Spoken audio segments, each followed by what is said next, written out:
मित्रों नमस्कार। मैं धनीराम पटेल एडवोकेट, बिलासपुर छत्तीसगढ़। आज के चर्चा में मैं G20 के नई दिल्ली में सम्मेलन और उसकी ऐतिहासिक उपलब्धियों के बारे में चर्चा करूंगा। अभी जो G20 सम्मेलन हुआ उसमें मैं मानता हूं आशातीत सफलता मिला है और एक भारत के लिए माइलस्टोन उपलब्धियां हैं, जिसमें 3 महत्वपूर्ण बिंदु हैं। एक है अफ्रीकन यूनियन के जो 55 राष्ट्र हैं उनको एक यूनिट के रूप में G20 में शामिल करना। दूसरा IME, India middle east Europe road और ट्रेन कनेक्टिविटी जो है कॉरिडोर का है, उसमें जो 8 राष्ट्र सहमत हुए हैं वो एक माइलस्टोन उपलब्धि है। तीसरा इसमें महत्वपूर्ण उपलब्धि है कि ज्वाइंट डिक्लेरेशन के लिए सहमत होना और भारतीय एजेंडे को जितने भी G20 के राष्ट्र हैं वो सर्वसहमति से सहमति देना। अभी का जो भारत में G20 का जो सम्मेलन था उसमें 73 आउटकम हैं, माने उपलब्धियां 73 है। इसके पहले जो इंडोनेशिया के बाली में जो G20 का सम्मेलन हुआ था उसमें आउटकम सिर्फ 8 था। उस समय ज्वाइंट डिक्लेरेशन नहीं हो पाया था। अभी भी कई लोग कयास लगा रहे थे कि ज्वाइंट डिक्लेरेशन नहीं हो पाएगा, लेकिन ज्वाइंट डिक्लेरेशन हुआ और ये बहुत बड़ी उपलब्धि है भारत के लिए। मैं एक चीज यहाँ कहना चाहूँगा कि कल और परसों के सम्मेलन के समय भारतीय स्टॉक एक्सचेंज की वैल्यू 3.8% बढ़ गया है। मतलब 300 से 400 बिलियन डॉलर की उसकी वैल्यू बढ़ गई है। ये महत्वपूर्ण उपलब्धि है।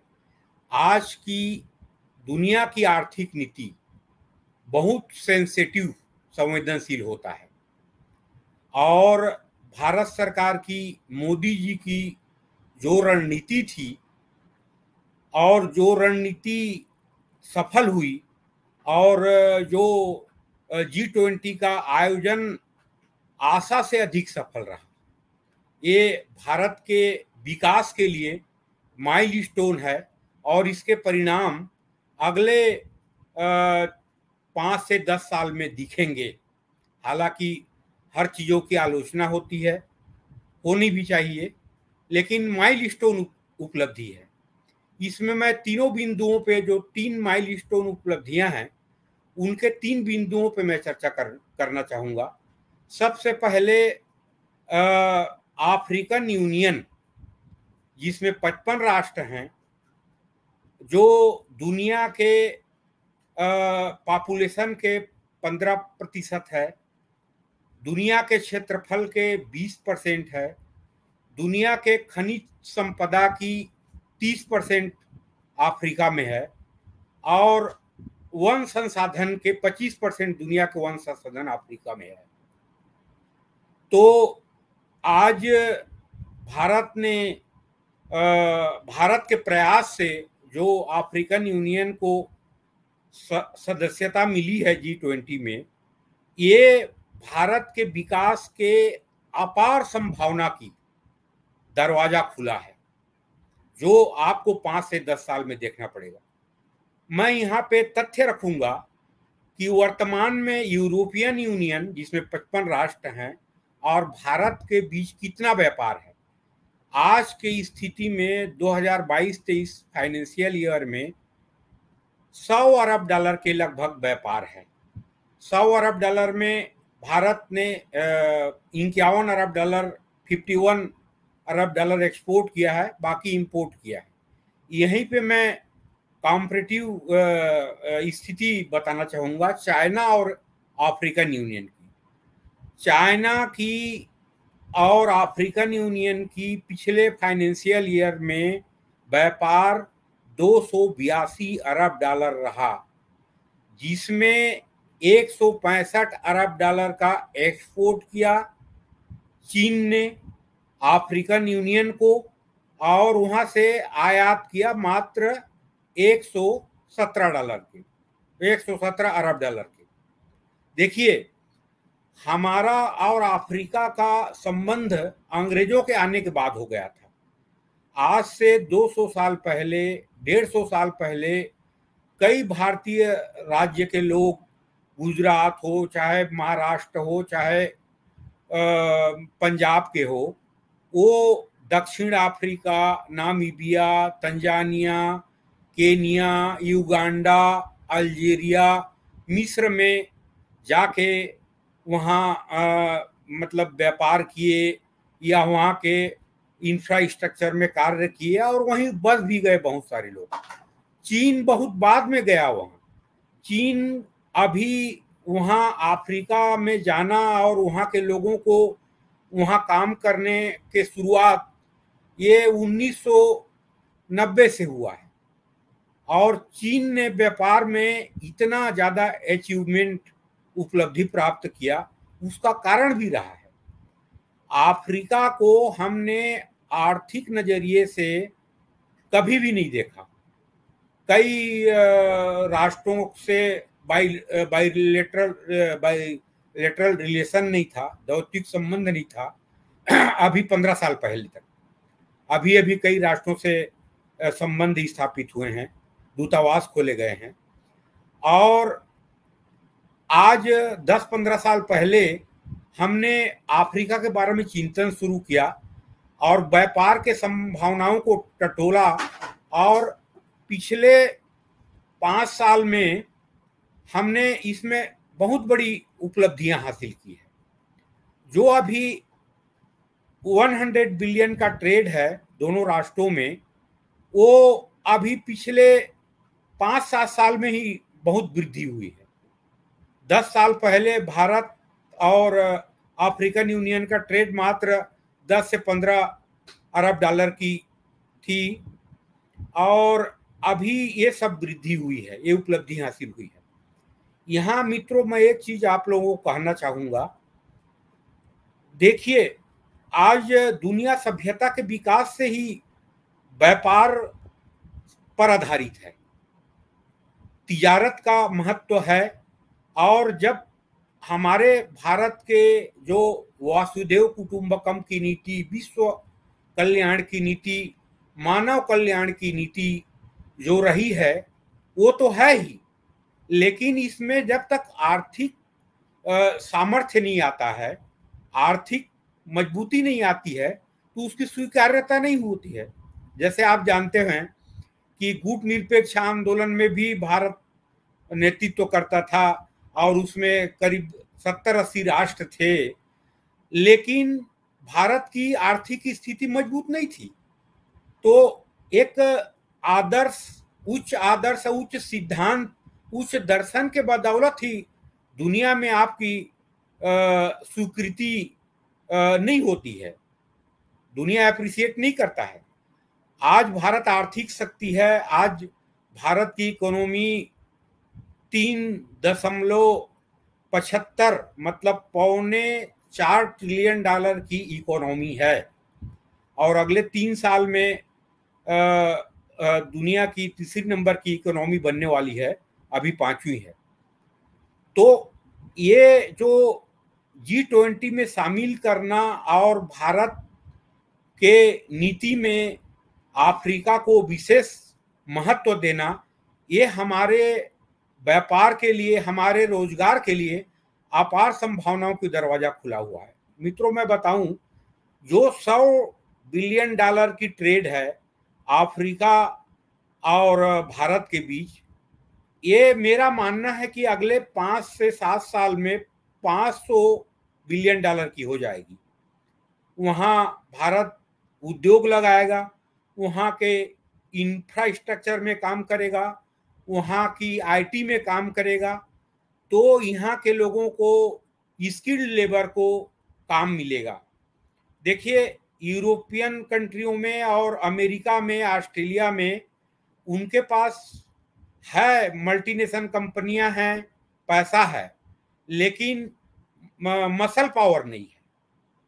तो हमारे पास स्किल्ड लेबर हैं, वो उससे, और आज की स्थिति में जो हमारी आर्थिक स्थिति है उससे हमको वहाँ व्यापारिक संबंध बढ़ाने में, वहाँ निवेश करने में, इन्वेस्ट करने में कोई प्रॉब्लम नहीं है।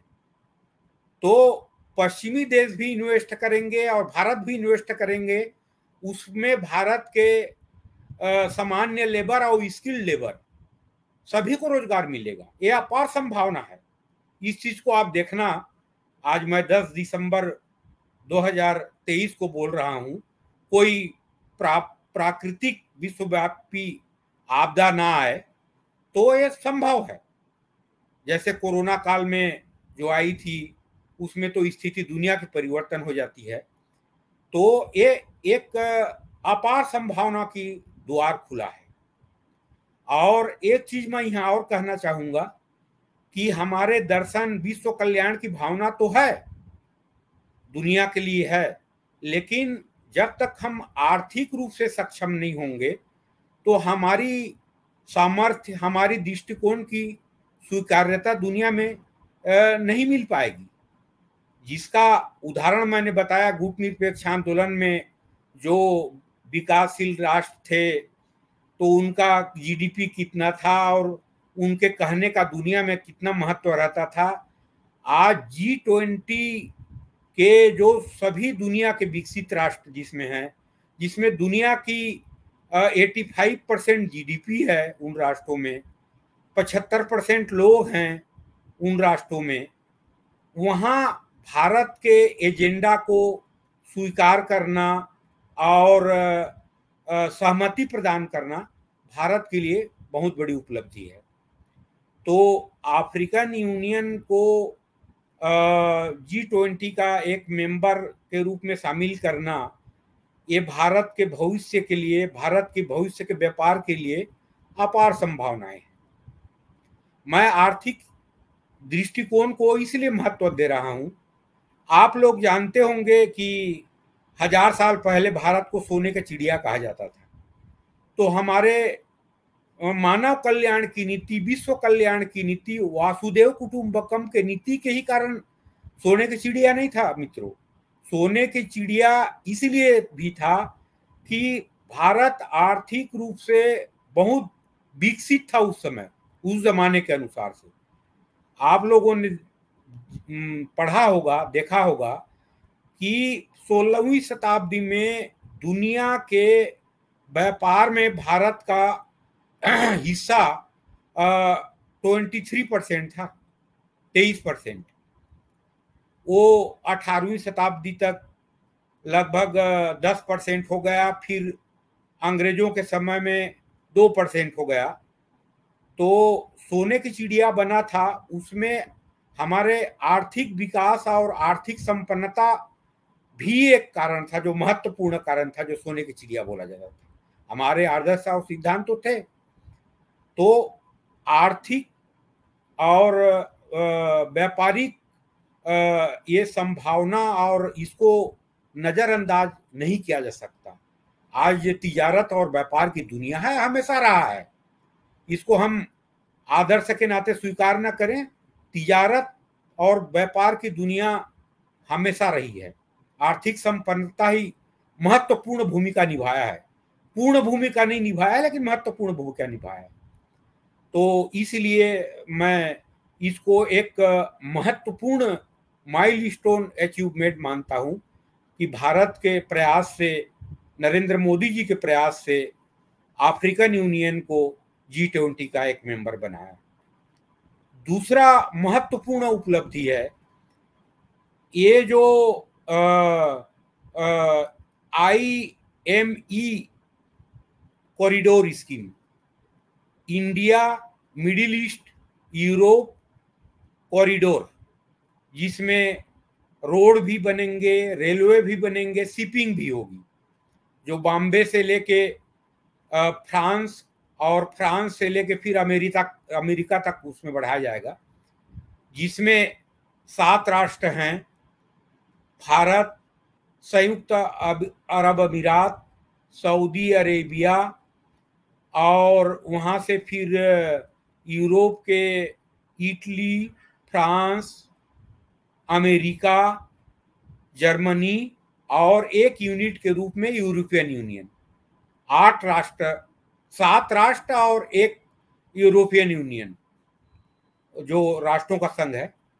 ये इसमें MOU हुआ है, जिसके तहत बॉम्बे से लेके सऊदी अरेबिया से लेके फ्रांस से अमेरिका तक रोड कॉरिडोर बनेगी, रेलवे कॉरिडोर बनेगी और शिपिंग कॉरिडोर बनेगी।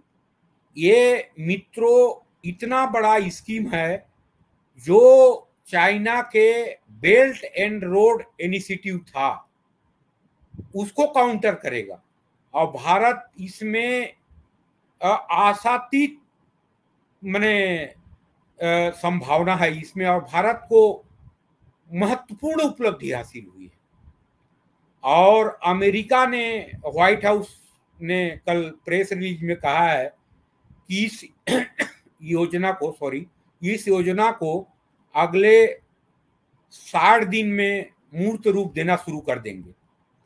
और अमेरिका इसमें $200 बिलियन, भारत लगभग $100 बिलियन, सऊदी अरेबिया $100 बिलियन, संयुक्त अरब अमीरात $50 बिलियन, यूरोप के तीनों इटली, जर्मनी और फ्रांस लगभग $200 बिलियन, और यूरोपियन यूनियन $100 बिलियन।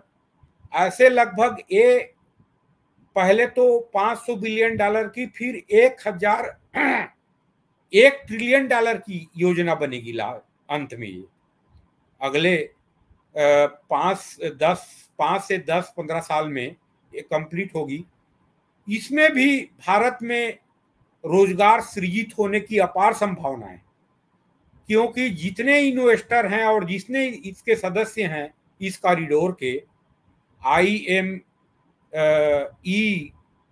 कॉरिडोर के जितने भी सदस्य हैं, सब आर्थिक रूप से विकसित हैं, लेकिन उनके पास स्किल्ड माने मसल पावर नहीं है, स्किल्ड लेबर नहीं है, और वो आपूर्ति करेगा भारत।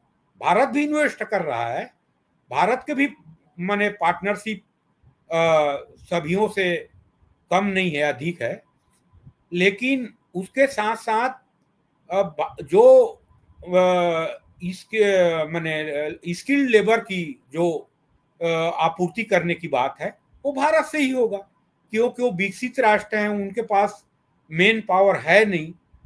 तो जब भारत के सामान्य लेबर और स्किल्ड लेबर, इंजीनियर और सब लोग जाके उनको रोजगार मिलेगा, तो भारत के आर्थिक विकास में 4 चांद लगेगी ही, और भारत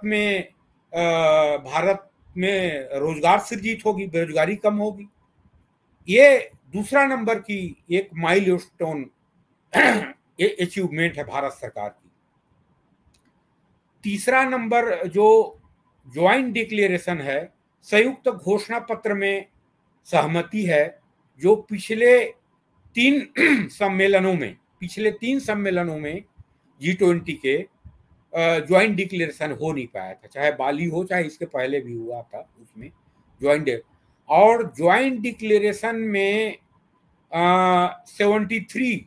73 आउटकम है, मतलब आज तक की सबसे अधिक सफलता है।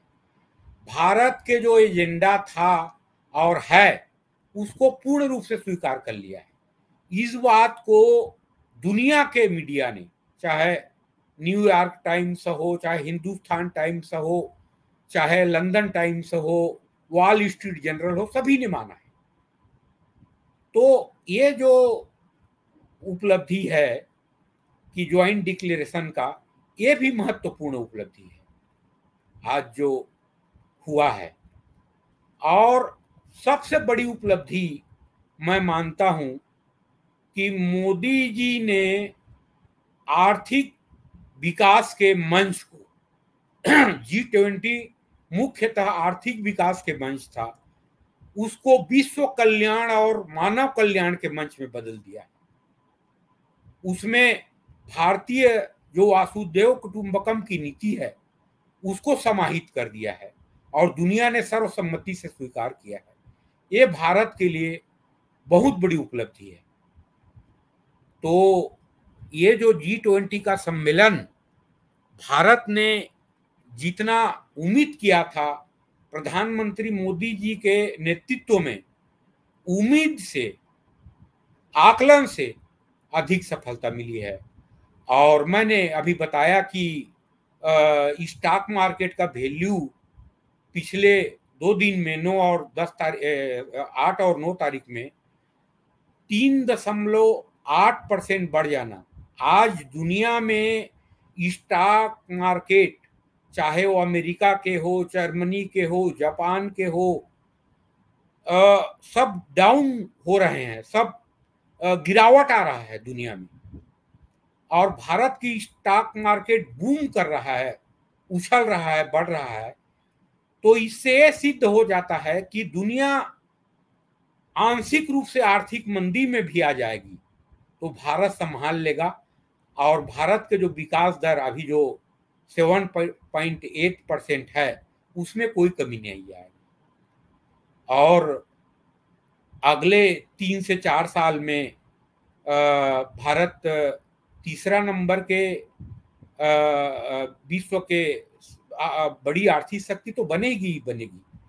चीन और भारत में जो गैप है, जो वहां की जीडीपी 16 ट्रिलियन डॉलर की है और भारत की 3.75 पौने 4 ट्रिलियन डॉलर की है, उसके गैप में भी आप देखिएगा, मेरा जो आकलन है, मेरा 30 साल की जो अध्ययन और चिंतन है, उसका मेरा निष्कर्ष है, वो उसको मैं अपने एनालिसिस में समाहित कर रहा हूं कि ये जो 4 ट्रिलियन और 16 ट्रिलियन है, वो गैप भी बहुत कम हो जाएगी। और अभी तो वहाँ की करेंसी, चीन में जैसे गिरावट आया है, जो इन्फ्लेशन और डिफ्लेशन दोनों आया है, तो चीन के जो आज पोजीशन है, जीडीपी है, मेरे को लगता है अगले 2-3 साल में उसमें भी बहुत गिरावट आएगी। और भारत और चीन में जो गैप है दोनों की आर्थिक स्थिति में, जीडीपी में, उसमें कमी आएगी। और भारत के लिए एक अपार संभावना है। और हमारा व्यापार की नीति है, विदेश नीति है, हमारे व्यापार की नीति में ही मानव कल्याण के नीति समाहित रहते हैं।